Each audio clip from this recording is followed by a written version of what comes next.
Hello and welcome back to another special episode with Talent in Mind. My name is Matt Hoss, and today we have a really special guest. We're going to be talking to Papyrus and Hopeline UK, and we've got a representative talking to us about those things. So please welcome my wonderful guest. It's Gary. Hello, Gary. Hello, how you doing? I'm very well, thank you. How are you today, Gary? I'm not so bad at all, not so bad. Weather isn't great, but we live in the northwest, so Yeah, we're I live in the good. northeast, so it's terrible all the time. So, well, thank you so much for coming on to our YouTube channel. It's great to have you and have your insight as well. Because, but some people might be watching this because we have a lot of fans and people who are interested, but might not know what Papyrus or Hopeline UK does. Can you tell us a little bit about that service and what kind of services do they offer, and where did it all begin? Yeah, so I guess it all began, so the charity's been around since 1997. Mm-hmm. So Papyrus is the only national charity for prevention of young suicide. Mm-hmm. So unfortunately, it kind of came about in pretty tragic circumstances, actually. So a lady, her name is Jean Kerr, and Mm-hmm. she lost her son, unfortunately, to suicide, and that was in 1997. And what she did, she formed this organization, Papyrus, which used to stand for something along the lines of the Parents Association for Prevention of Young Suicide, which is Mm-hmm. almost the word papyrus, Yeah. which is how the name sort of came about. Mm-hmm. And she met, unfortunately, with other parents who had lost young people and children to suicide, and initially created this charity to try and look towards prevention. Mm-hmm. So it's kind of come from loss, it's come from grief, it's come from bereavement, which is pretty tragic, really. Absolutely. But from that, it's a case of trying to, create something that's going to save lives, and that's what we're doing. That's the kind of aim of what we do. So that's the sort of, I guess, the fundamental beginnings of the charity. Mm-hmm. In terms of my role, so I'm a suicide prevention advisor, and I work Mm-hmm. on the helpline. Yes. And the helpline, that's as you say, that's called Hopeline UK. Mm-hmm. And that's a national helpline. So for anyone up to the age of 35, Mm-hmm. we speak to. In all honesty, we don't turn anyone away. If anyone Yeah. rings and they're older than that, we're not going to hang up. Yeah, I think that would be very, very inappropriate, wouldn't it? Like, okay, what's your date of birth? Sorry, Kevin. Bye. Yeah, I mean, like, it'd We be, can't yeah, help. We're slanted. Yeah. yeah, absolutely. If anyone's ringing over that age, of course, we're going to support them in the moment. Yeah, we might Mm-hmm. let them know about other services sort of beyond a conversation with us, being a Mm-hmm. young person's charity, but, that's absolutely fine. And the helpline itself, like I say, is national. It's across the country, so that's going to cover the area I live in, which is northwest, and where you're Mm-hmm. based, northeast, and everywhere beyond and in between. And at the minute, it's open every single day of the year. So Yeah. literally, so over the sort of festive period and bank holidays into the new year, we're going to be open as a service. Yeah, that's absolutely wonderful. And this is a slightly tangential question, Gary, so feel free not to answer it. But do you feel? I think it's really important what you just said there in terms of the open every single day of the year. Do you think there's any spike or increase on like either over holidays or over bank holidays or any particular event? Is there any usual spike, or is it usually consistent all the way through? It really varies. It's very strange. It's quite hard sometimes to sort of predict the sort of traffic to the helpline. Really, Mm-hmm. we do find sometimes that, particularly over these sort of periods, obviously we're speaking together now in December, and obviously this time of year in winter, it's very, very dark. It's Yeah. the days are short, and I do feel that sometimes in those periods we do tend to get a lot of people that might be quite isolated this time of year for various reasons. So that in itself, I think, can drive up calls, and that can, Mm-hmm. but that's good in the sense that we're here for that. If they're experiencing thoughts of suicide, perhaps based on loneliness or isolation or a reaction to this time of year and what's going on, Mm-hmm. and they need to talk about that, then we're open and we're available. That's wonderful, and thank you very much for your answer. What does a normal working day look like for you? Like, and that can be pre or post COVID. How does a normal day look for you? Well, I mean, as an advisor, it really depends what shift I'm on. Yeah. Being that we operate between the hours of 9 a.m. So this is every day. It's 9 a.m. in the morning. We're open till midnight every day. Mm-hmm. So I guess the day sort of begins coming in and logging into all the systems, which can take time. Technology can be temperamental. And I guess it's important to say across the helpline, we've got a number of channels. So people can contact us over the phone. It can be text, it can be email. And as advisors, we answer all channels. But I guess it tends to be a case of getting to the desk and then logging into the phone and waiting. And it's normally not very long a wait, until someone calls, which I guess, that's sad in the sense that obviously there's someone out there who's experiencing those sorts of suicide. But again, we're there for that. You know what I mean? We're open to have those conversations. And as you, I think you are inferring to, like, the fact that you're there and are being used is actually really a wonderful thing. I think it's so good. And in my personal work with Mind, we there's so many young people who don't know about certain services, or they're just alone and isolated. But there's actually tons of amazing services out there. That's one of the reasons why I'm doing this. It is just to show, shine a small light into the wonderful services out there as well. And I think what you're doing is great, because it's really important that people know that there are options and there are choices. And I think when it comes to thoughts of suicide, it is a subject where it's a hard one. It's a hard one to experience those thoughts. It's hard to support someone else who's having those thoughts. There's so many worries around that. And that's also an important part of the work we do on the helpline. People can ring and they can have a conversation about someone they care about.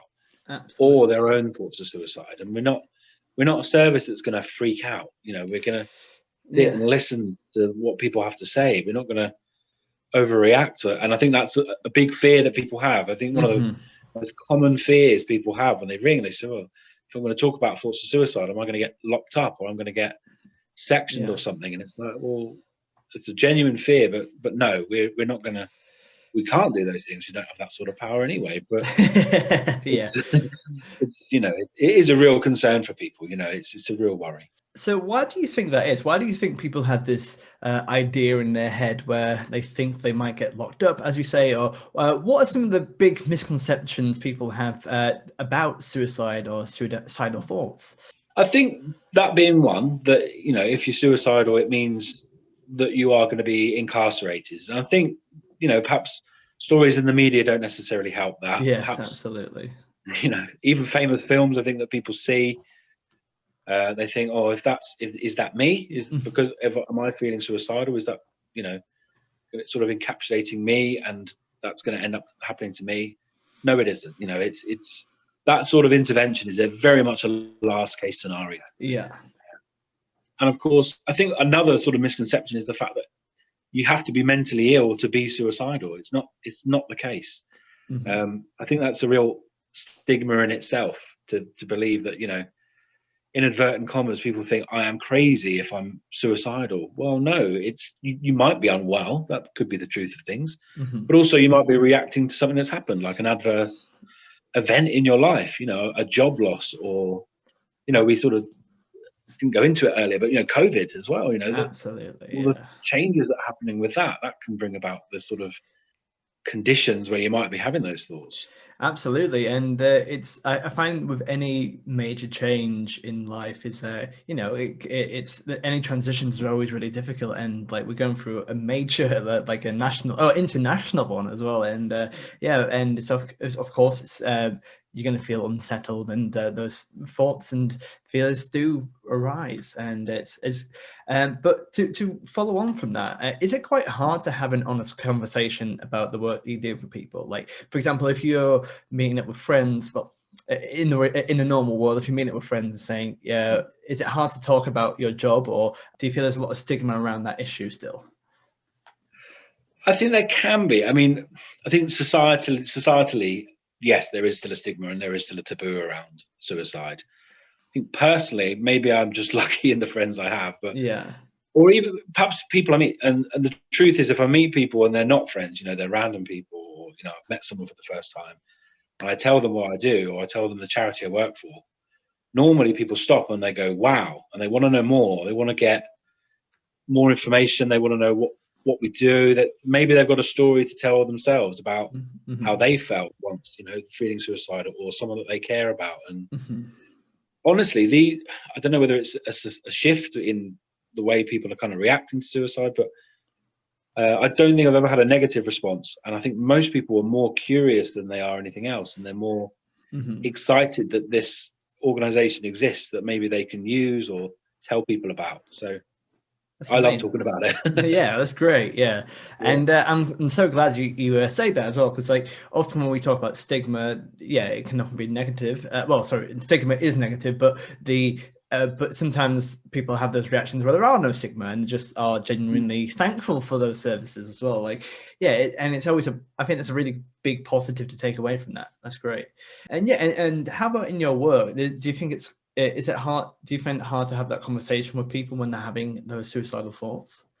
Yes, I mean, it very much. I think for us, I think as advisors, we talk to people who are suicidal every day, and that's not to say we get used to it or we get comfortable with it or we get complacent or anything along those lines. We're always going to be there. We're going to be listening. We're going to be really acutely interested in what's going on.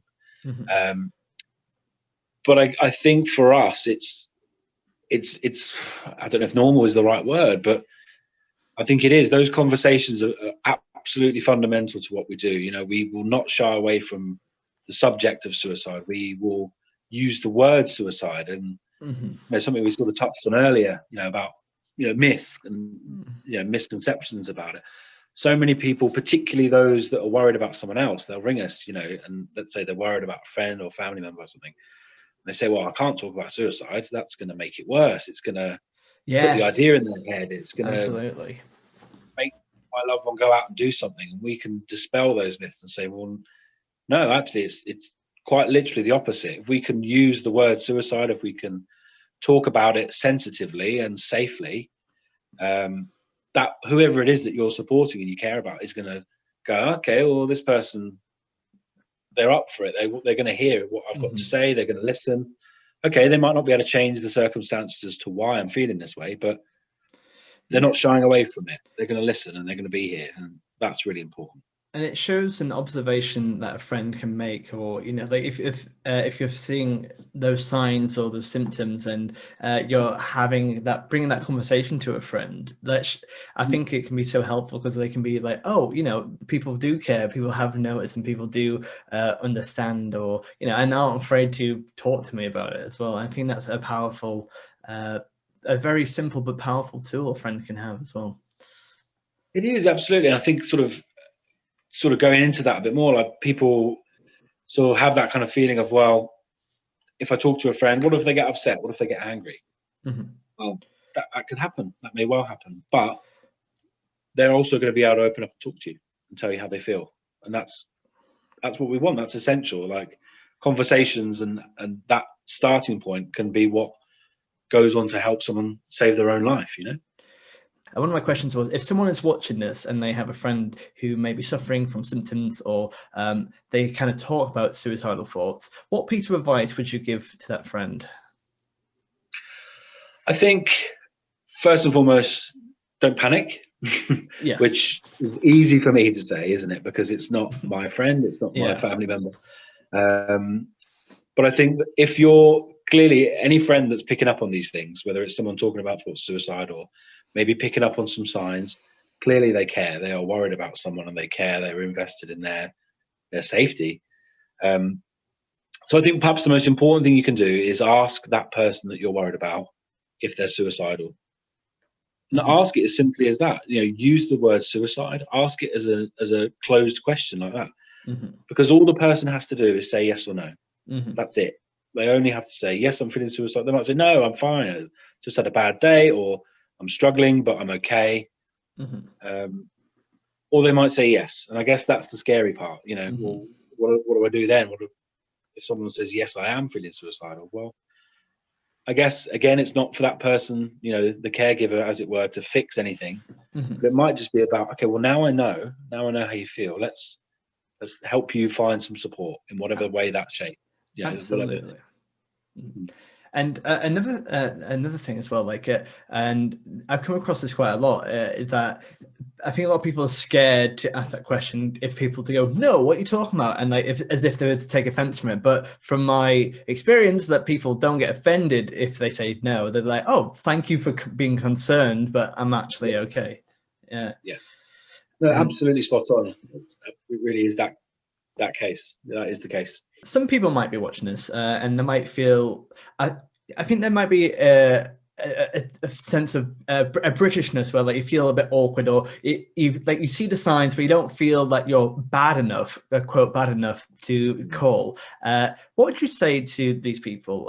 And I don't think this is, I mean this as an explorative question, not a closed-minded question, but when do you think the right time is to call, and when should people call your service?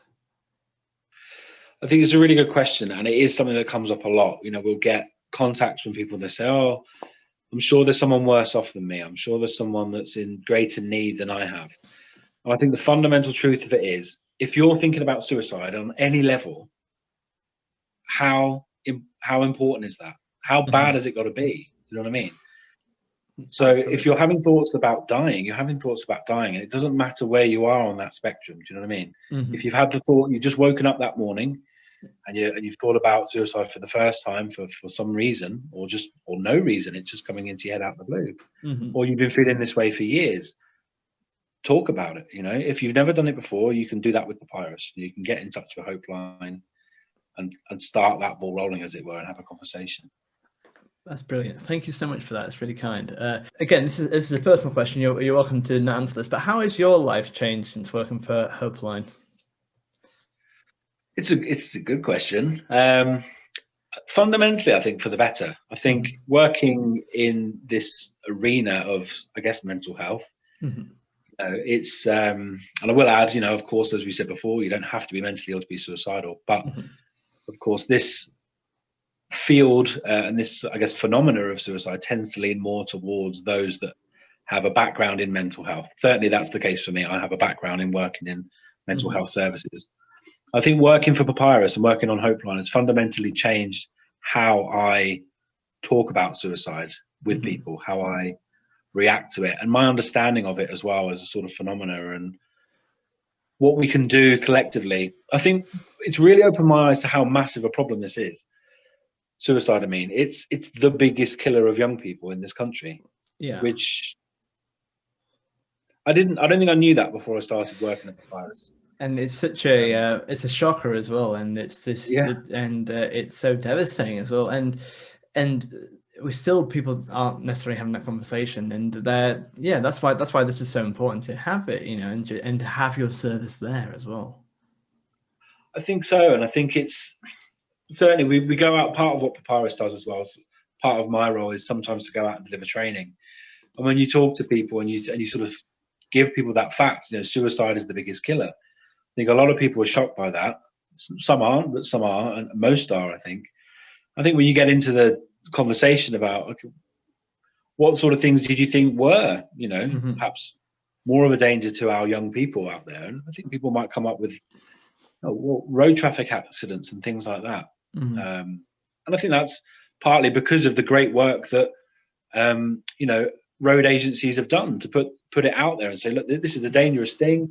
And these are the things that we can do to protect ourselves and look after ourselves and make sure we're okay and using roads safely, because they are dangerous. I don't know about you, but I've never seen an advert about suicide. I've never seen something on TV that says, look, this could kill. You know, these thoughts can kill. These thoughts are dangerous. They're normal. Lots of people have thoughts of suicide and they're okay. It doesn't make someone bad or ill or anything. However, you know, it is so important that we know about this and society knows about it and is comfortable talking about it in the same way that we are comfortable talking about other dangers that are out there. So before we wrap up, we've kind of talked about some quite thick subjects, and I think we've done a really good talk, really good discussion about the depths of them as well. I think there's a lot of great gems for people to take away. But just to flip it on its head, obviously with the work that you do is fundamentally a extremely positive thing, that you're you're really helping people at their most stressful moments in their life. So how do you inspire hope? What are the kind of things you discuss with people to kind of lift them out? I think when you mean when we're sort of having conversations on the phone and by text and things like that? It's however you would like to interpret it, really. Like, where does the hope come into it? I think the way we always try and reflect it, I think, so, in all honesty, sometimes the conversations don't have much hope. You know, when we're talking to people, sometimes that can be the case. Yeah. But I think what we always try and reflect to people is that they are talking to our service. They're in touch with our service. Mm-hmm. And that in itself, it speaks of something. It speaks of an element of that person that recognizes that they deserve some help, or that maybe they want things to be different, no matter how hard it is, you know, because there can be some really, you know, harrowing situations that people discuss and talk about, mm-hmm. where they can't perhaps find that hope for themselves. And I think that's something we always are really grateful for, that we can reflect to people when they ring and say, look, you are talking to our service. You've been really brave, to be quite honest, and pick up the phone in many circumstances and speak to a random person about your innermost, you know, feelings and secrets and all that kind of stuff. And I think once people kind of are able to start that conversation and feel okay and comfortable, maybe that's when they might start to feel a bit more hope again. You know? And I think it's up to us as advisors, maybe just to point it out where we can. Anything that we might see and go, hey, what about this? You've mentioned this part of your life. That sounds like it's, you know, important to you. Maybe is that something that's helpful for you? And that in itself might start to kind of, I guess, sow the seeds of hope, as it were. That's true. And that's a great analogy as well. Cause like, I think I might have clumsily phrased it. How do you inspire hope? But like, it is seeds. You have to grow them, and it has to be nurtured as well. Like, I think it's about the mindset as well. And I think that's a really wonderful answer. But to kind of wrap things up, where can people learn more about Papyrus and Hopeline? How can people access it? And where can people get more education on learning about suicide prevention? I think a great place to start, I mean, there's all sorts of options, but certainly I'm always going to sort of talk about Hopeline and Papyrus. And I think to visit our website is a great sort of first port of call. So that's Papyrus-UK.org. And if people go onto the website, you know, it's looking really good as well at the moment. It's cracking. Our team have, you know, really made it look, you know, really welcoming, and it's very user friendly. Loads of stuff on there. Let's say you're worried about someone else and you want to do some training, you'll see links to, you know, useful things, and you'll see links to where you can do some training with our organization. But you also fundamentally see all the details for Hopeline as well. So you'll see how you can get in touch with us via email, via text, via the helpline as well, the phone number. The phone number, it's a free phone number. It doesn't show up on people's bills. So I know a lot of young people don't pay for their own bills, and they might want to talk to us without someone kind of going, hey, what's that number all about? So that's important, I think, to know that it's completely free from any of the major sort of network providers. And I will say the number because I want to get it out there. Yes, if anyone wants to ring, it's like I say, open till midnight every single day of the year, and it's 0800 068 4141. And if people need us, we really want them to ring. We really want them to give us a bell and give us a time. Brilliant. And yes, I encourage and urge anyone who feels the need to do so, please don't hesitate. And but also please don't hesitate to give a massive thank you to my wonderful guest, Gary from Papyrus and Hopeline UK. Thank you very much. Thank you. Thanks for having me. Cheers.